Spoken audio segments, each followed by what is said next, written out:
सल्लु अलल हबीब सल्लल्लाहु तआला अला मुहम्मद सल्लल्लाहु तआला अलैहि वसल्लम। अल्हम्दुलिल्लाहि रब्बिल आलमीन वस्सलातु वस्सलामु अला सय्यिदिल मुरसलीन। अम्मा बाद फ़अऊज़ु बिल्लाहि मिनश शैतानिर रजीम। बिस्मिल्लाहिर रहमानिर रहीम। अस्सलातु वस्सलामु अलैका या रसूलल्लाह व अला आलिका व अस्हाबिका या हबीबल्लाह। अस्सलातु वस्सलामु अलैका या नबियल्लाह व अला आलिका व अस्हाबिका या खातमन नबिय्यीन। सल्लु अलल हबीब सल्लल्लाहु तआला अला मुहम्मद सल्लल्लाहु तआला अलैहि वसल्लम। प्यारा ए मोहतरम इस्लामी भाइरों, हज़रत सैयदना अबू हुरैरा रज़ियल्लाहु तआला अन्हु का रिवायत है त नूर जे पेकर तमाम नबीन जे सरवर नबी रहमत शफ़ी उम्मत सल्लल्लाहु तआला अलैहि वसल्लम जन जो फरमाने रूह परवर है जंहिं मूं ते हिकु भेरो दुरूद पाक पढ़ियो, अल्लाह अज़्ज़ व जल उन ते 10 रहमतूं नाज़िल फरमाईंदो आहे।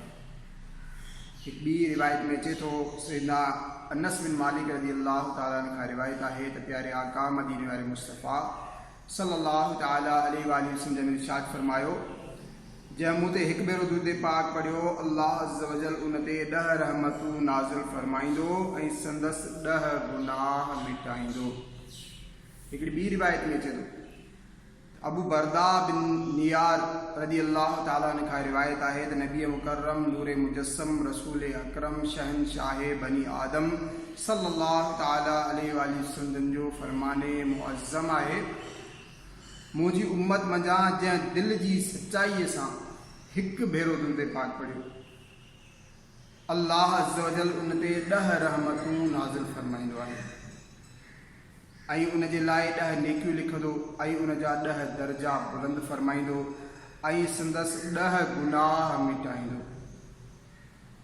हिकु ॿी रिवायत में अचे थो, हज़रत सैयदना अबू उमामा रज़ियल्लाहु तआला अन्हु खां रिवायत आहे, शहनशाह खुशकिसाल पेकरे हुस्नो जमाल दाफ़े रंजो मलाल साहिबे जूदो नवाल रसूले बेमिसाल महबूबे रब्बे ज़ुल जलाल बीबी आमीना रज़ियल्लाहु तआला अन्हा जे लाल सल्लल्लाहु तआला अलैहि वसल्लम जन जो फरमाने बा कमाल आहे, हर जुमे जे ॾींहुं मूं ते दुरूद पाक जी कसरत कंदा करियो, बेशक मुंहिंजी उम्मत जो दुरूद हर जुमे जे ॾींहुं मूं ते पेश कयो वेंदो आहे।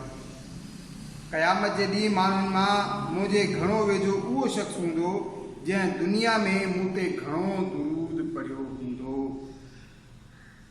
5 रिवायत में अचे थो, सैयदना इब्न मसूद रज़ियल्लाहु तआला अन्हु का रिवायत आहे त सरकारे वाला तबार असां बेकसन जे मददगार शफ़ी रोज़े शुमार ॿिन्ही जहाननि जे मालिक मुख़्तार बेइज़्ने परवरदिगार ग़ैबन ते ख़बरदार सल्लल्लाहु तआला अलैहि वसल्लम जो फरमाने खुशबूदार आहे, बेशक क़यामत जे ॾींहुं मुंहिंजे सभ खां वेझो उहो शख़्स हूंदो जंहिं दुनिया में मूं ते घणो दुरूद पढ़ियो हूंदो।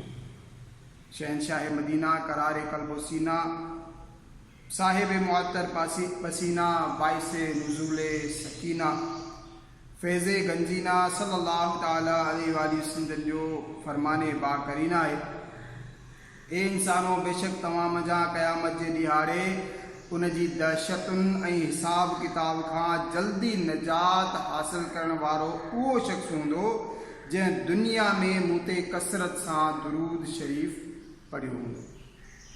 हुज़ूर पाक साहिब लौलाक सय्याह अफ़लाक सल्लल्लाहु तआला अलैहि वसल्लम जो फरमाने रहमत निशान आहे, मूं ते कसरत सां दुरूद पाक पढ़ो, बेशक तव्हांजो मूं ते दुरूद पाक पढ़णु तव्हांजे गुनाहनि जे लाइ मग़फ़िरत आहे।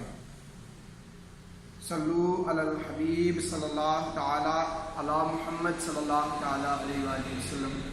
आशिकाने रसूल लाइ इहा ई वॾी ॻाल्हि आहे जो पंहिंजे प्यारे आका मदीने वारे मुस्तफ़ा सल्लल्लाहु तआला अलैहि वसल्लम जी बारगाह में ख़याली ख़याल में तसव्वुर में हाज़िरी ॾेई करे प्यारे आका मदीने वारे मुस्तफ़ा सल्लल्लाहु तआला अलैहि वसल्लम ते दुरूद सलाम जा गुल निछावर कंदो आहे।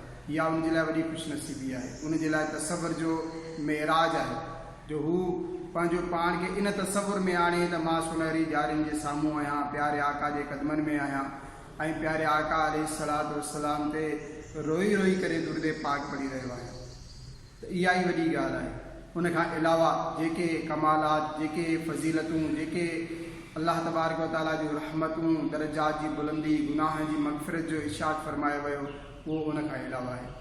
त प्यारा ऐं मोहतरम इस्लामी भाइरो, दुरूद पाक जी तमामु घणी फज़ीलत आहे, तमामु घणी फज़ीलत आहे।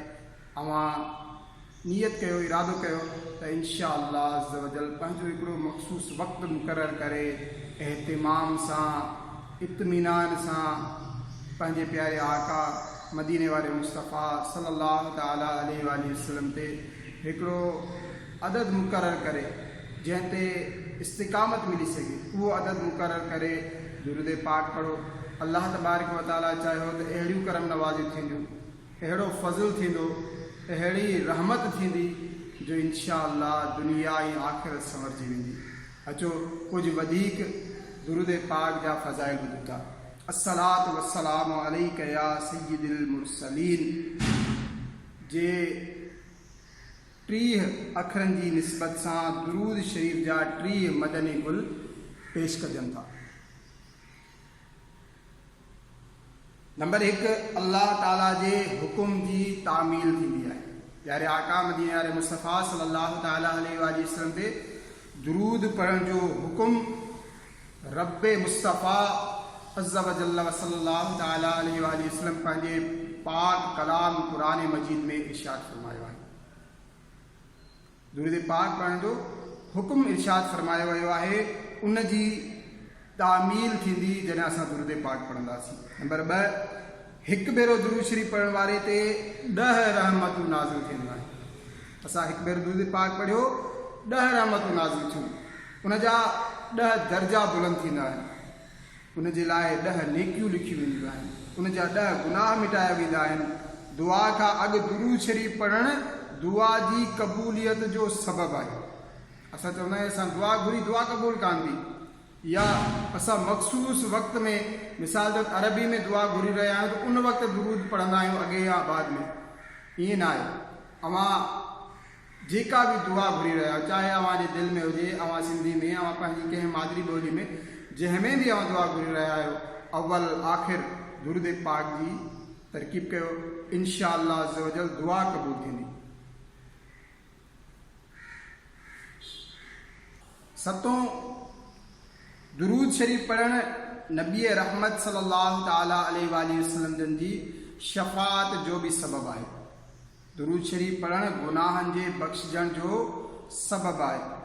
दुरूद शरीफ़ जे ज़रिए अल्लाह ताला बाने जे गमन खे ख़त्म कंदो आहे। दुरूद शरीफ़ पढ़ण जे सबबु बानो क़यामत जे ॾींहुं रसूल अकरम सल्लल्लाहु तआला अलैहि वसल्लम जो कुर्ब यानी वेझड़ाई हासिल कंदो। दुरूद शरीफ़ तंग दस्त लाइ सदके यानी ख़ैरात जो क़ाइम मक़ाम आहे। दुरूद शरीफ़ हाजतूं पूरी थियण जो ज़रियो आहे। दुरूद शरीफ़ अल्लाह ताला जी रहमत ऐं फ़रिश्तनि जे दुआ करण जो कारण आहे। दुरूद शरीफ़ पंहिंजे पढ़ण वारे जे लाइ बातिनी सफ़ाई ऐं सुथराई जो कारण आहे। दुरूद शरीफ़ सां बाने खे मरण खां पहिरियां जन्नत जी ख़ुशख़बरी मिली वेंदी आहे। दुरूद शरीफ़ पढ़ण क़यामत जे ख़तरनि खां निजात जो सबबु आहे। दुरूद शरीफ़ पढ़ण सां बाने खे विसरी वियल ॻाल्हि यादि अची वेंदी आहे। दुरूद शरीफ़ मजलिस जी पाकीज़गी जो कारण आहे ऐं क़यामत जे ॾींहुं उहा मजलिस पशेमानी जो सबबु कान थींदी।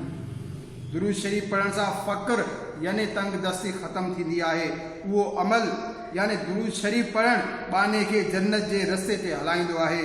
दुरूद शरीफ़ पुल सिरात ते बाने जी रोशनी में वाधारे जो कारण आहे। दुरूद शरीफ़ जे ज़रिए बानो ज़ुल्म ऐं जफ़ा खां निकिरी वेंदो आहे। दुरूद शरीफ़ पढ़ण सबबु बानो आसमान ऐं ज़मीन में वाखाण जोॻो थी वेंदो आहे। दुरूद शरीफ़ पढ़ण वारे खे इन्ही अमल जे करे संदसि ज़ात, अमल, उम्र ऐं बहितरी जे सबबनि में बरकत हासिल थींदी आहे। दुरूद शरीफ़ धणी ताला जी रहमत माणण जो ज़रियो आहे। दुरूद शरीफ़ महबूब रब्बुल इज़्ज़त अज़्ज़ व जल्ल व सल्लल्लाहु तआला अलैहि वसल्लम जन सां दाइमी महबत ऐं उन में वाधारे जो कारण आहे ऐं इहा महबत ईमानी उकूद मां आहे जंहिंखां बग़ैर ईमान मुकम्मल नाहे थींदो। दुरूद शरीफ पढ़ण वारे सां नबी पाक सल्लल्लाहु ताला अलैहि वसल्लम महब्बत फरमाईंदा आहिनि।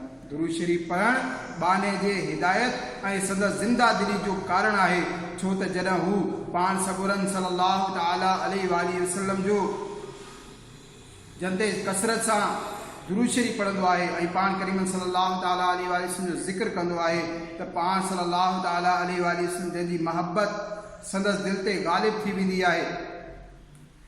दुरूद शरीफ पढ़ण वारे लाइ हीउ एज़ाज़ पिणु आहे जो सुल्तान अनाम शहनशाह खैरुल अनाम सल्लल्लाहु ताला अलैहि वसल्लम जी बारगाह बेकस पनाह में उन जो नालो पेश कयो वेंदो आहे ऐं संदसि ज़िक्र थींदो आहे। दुरूद शरीफ पुल सिरात ते साबित कदमी ऐं सलामती जे साथ जो कारण आहे। प्यारा ऐं मोहतरम इस्लामी भाइरो, अॼोके हिन नंढड़े क्लिप में असां दुरूद पाक पढ़ण जूं फज़ीलतूं ॿुधियूं। अचो नियत कयूं था त प्यारे आका मदीने वारे मुस्तफ़ा सल्लल्लाहु ताला अलैहि वसल्लम ते खूब दुरूद ऐं सलाम जा गुल निछावर कंदासीं ऐं प्यारे आका सल्लल्लाहु ताला अलैहि वसल्लम जी बारगाह में जॾहिं असांजा दुरूद पेश कया वेंदा, असांजो नालो पेश कयो वेंदो, असांजे वालिद साहब जो नालो पेश कयो वेंदो, त उम्मीद आहे त क़यामत जे ॾींहुं उन्हनि जी शफ़ाअत खां असांजो दामन ख़ाली न हूंदो। असां उन्हनि जे रहमत जे सदक़े में, उन्हनि जे फज़ल जे सदक़े में इंशाअल्लाह अज़्ज़ व जल जन्नत जा हक़दार थींदासीं। प्यारे आका सल्लल्लाहु ताला अलैहि वसल्लम जे क़ुर्ब जो इंशाअल्लाह दुरूद शरीफ पढ़ण ज़रियो बणिजंदो। तव्हां नियत कयो त इंशाअल्लाह अज़्ज़ व जल ज़रूर दुरूद पाक पढ़ंदासीं। सल्लू अलल हबीब सल्लल्लाहु ताला अला मुहम्मद सल्लल्लाहु ताला अलैहि वसल्लम।